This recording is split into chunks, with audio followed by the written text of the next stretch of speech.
For years, Pattie Boyd was the woman who inspired two of the most famous love songs in history. But behind the music, behind the romance, was a triangle that tore friendships apart and nearly destroyed her. She was George Harrison's muse, Eric Clapton's obsession, and the reason two legends stopped speaking for years. What the world saw was glamour, the quiet Beatle, and his beautiful model wife. What the world didn't see was the control, the loneliness, and the betrayal that followed her from one marriage to the next.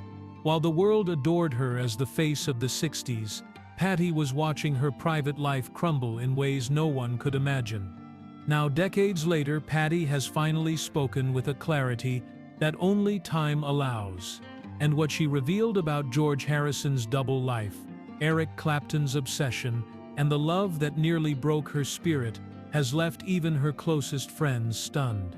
When Pattie Boyd met George Harrison in 1964 on the set of A Hard Day's Night, she was just 20, a model caught in the whirlwind of Beatlemania.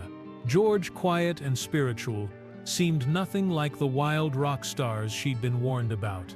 He was shy, polite, and when he asked her out, he did so with a gentleness that disarmed her. For a while it felt like something real, love in the middle of madness. Fans saw them as the golden couple of the swinging 60s, the serene beauty and the mystical Beatle. But behind the scenes, cracks were already forming. George's fame consumed everything. His search for peace in meditation and spiritual retreats left Pattie isolated, while the endless touring and pressure from fans created a distance no amount of affection could bridge. She later admitted that the serenity he sought in India was nowhere to be found at home. Their mansion in Surrey, once filled with laughter, grew silent. Friends noticed how often Pattie was alone, waiting for George to return from sessions or from long spiritual trips with the Maharishi. She adored him, yet slowly began to realize that devotion to his music and faith always came first. Then came the rumors. George's flirtations with other women, sometimes friends of Pattie, sometimes complete strangers, were brushed aside at first.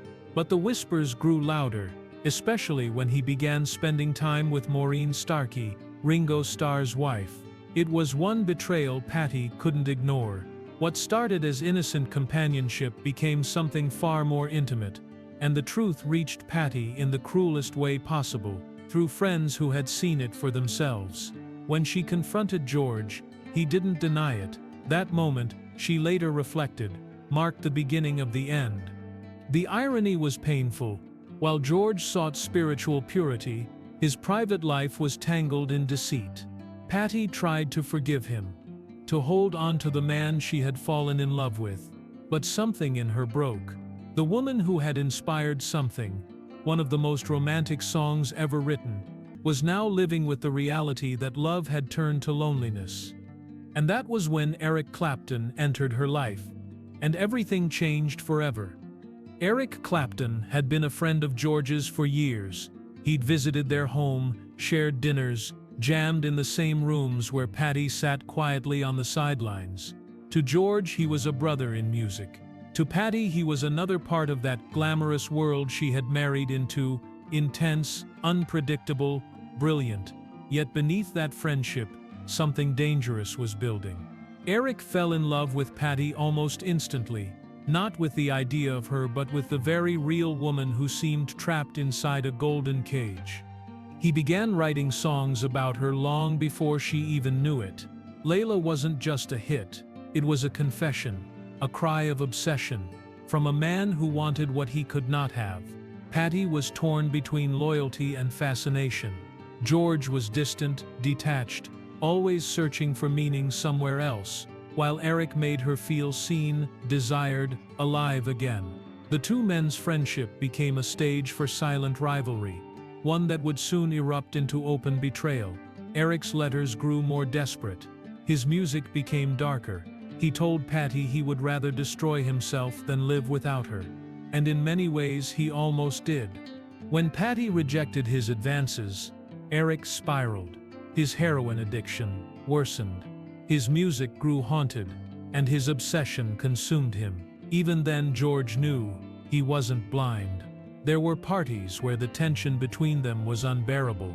One night, Eric confessed his feelings for Pattie in front of George, a moment that stunned everyone in the room. George simply left, quietly, refusing to fight over her. Yet the damage was done. Their friendship was shattered, and Pattie was left standing between two men whose love had become a battlefield.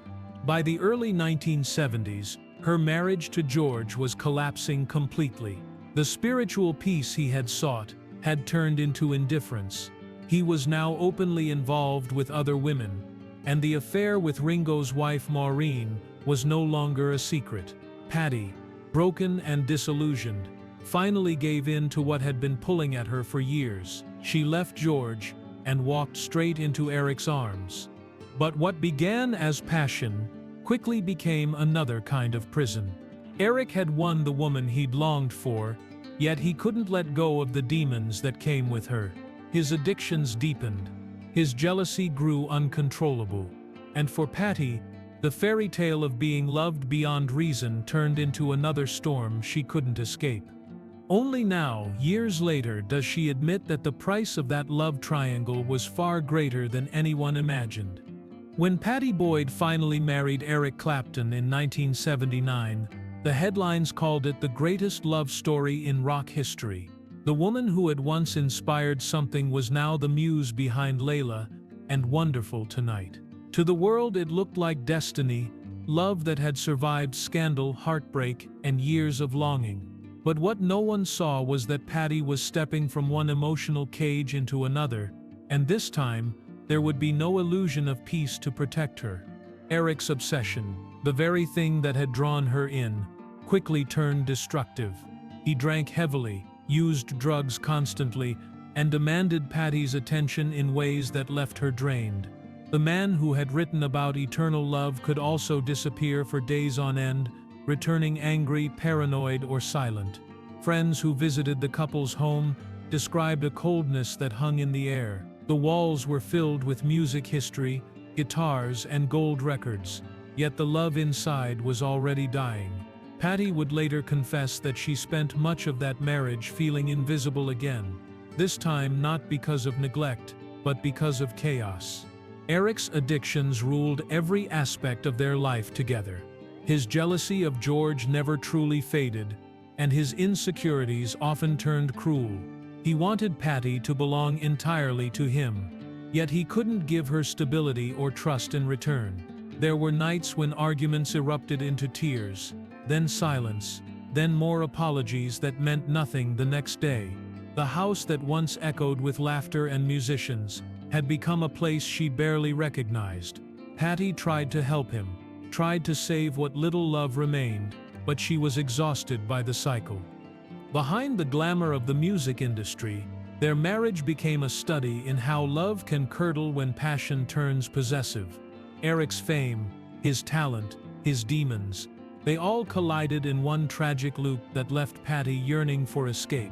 She found herself surrounded by people who worshipped Eric the musician but ignored Eric the man. Even his songs about her, those heartfelt confessions, began to feel like reminders of a fantasy that never existed. By the mid-80s, Pattie realized she was living in a repetition of her past. Once again, she was married to a legend who loved his own world more than he could ever love her. Once again, she was watching herself fade into the background of someone else's story. And this time, she made a different choice. She walked away. That decision, after years of silence and sacrifice, would finally set her free. But it came at a cost that still echoes through her words today. When Pattie Boyd began speaking publicly decades later, she did not sound like the woman who had once been defined by two of the most powerful men in music. She spoke softly, but with a steadiness that made people listen.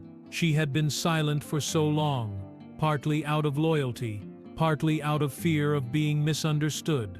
For years she had been remembered only as the muse, the woman behind something, the face that inspired Layla. But when she finally decided to tell her own story, it wasn't just about the romance or the music, it was about what it cost her to be loved in the way that she was. She revealed that both marriages, though different on the surface, followed the same emotional pattern. George, distant and consumed by his spiritual pursuits, made her feel invisible. Eric, passionate and obsessive, made her feel suffocated. Between them, she had experienced both extremes of love, too little and too much, and both left her empty. The fame, the fortune, the songs written in her name, none of it filled the quiet ache that had settled inside her. She confessed that for years she wondered whether she had ever truly been loved for herself, or simply for the idea of her that existed in their minds. There was no bitterness in her voice when she spoke about George. Time had softened the anger, leaving only sadness for what might have been. She admitted that he had been kind in his own way, gentle even, but too distracted by the world he was building to see that the woman beside him was crumbling. What hurt most was not his affair with Maureen, but the sense that he had stopped caring long before that betrayal. For Pattie, that emotional abandonment was harder to forgive than infidelity. Her reflections on Eric were even more painful. She described his love as consuming, the kind that burns everything it touches. At first, she mistook it for devotion. Only later did she realize it was control. His addictions didn't just destroy their marriage. They erased the man she thought she knew. Pattie often said that she stayed longer than she should have, because she believed she could save him, just as she once believed she could save her first marriage. But love, she learned, cannot heal what refuses to change.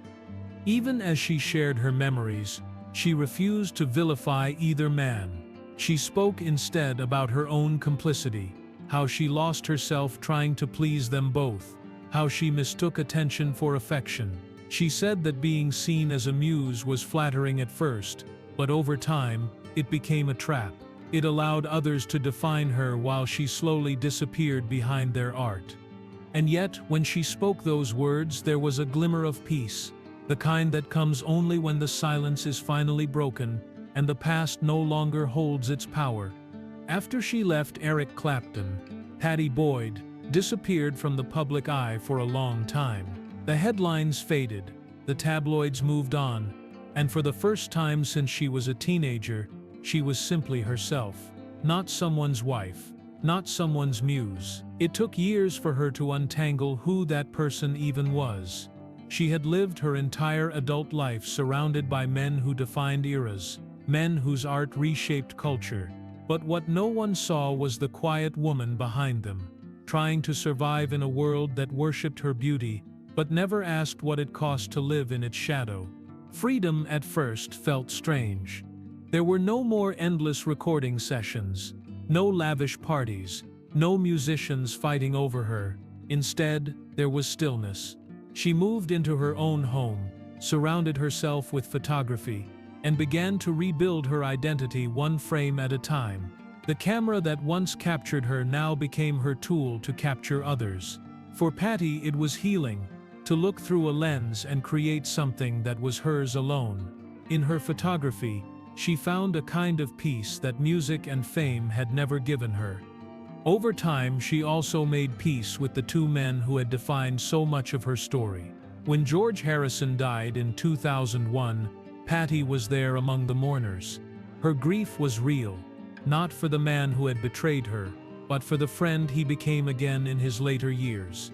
They had reconnected long before his death, sharing moments of laughter, forgiveness, and quiet understanding. George's wife Olivia and Pattie even grew close, a sign that the past no longer held bitterness. It was a full circle moment, the end of a chapter that had once seemed impossible to close.